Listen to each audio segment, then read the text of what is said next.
The UK has been accused of making fanciful demands of the European Union during post-Brexit trade talks, in a move described by one political expert as beyond audacious and a strategy that could completely derail already fragile negotiations.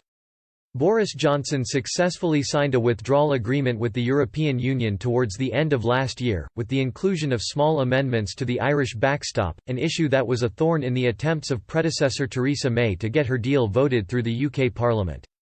But the Prime Minister had no such problems, using the Conservative Party's huge 80-seat majority gained when crushing political rivals in December's general election to get his amended withdrawal agreement voted through by MPs and deliver on his promise to get Brexit done on January 31. The UK and EU quickly got trade talks underway, with Britain's chief negotiator David Frost taking a team to Brussels to meet one led by Brussels counterpart Michel Barnier. But already both sides have traded vicious insults over each other's respective negotiating stances in talks, with huge cracks widening from bitter disagreements over a number of crucial demands being made in the post-Brexit agreement.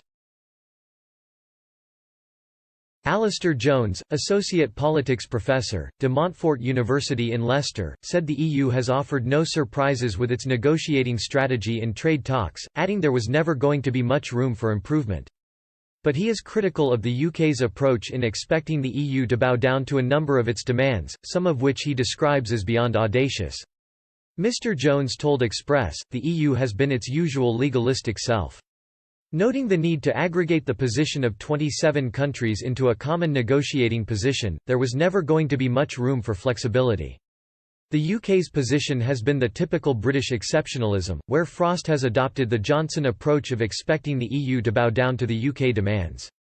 As an example, the UK wants to have input into any future application by a third party to join the EU, and for the EU to take into consideration UK interests in any such negotiations.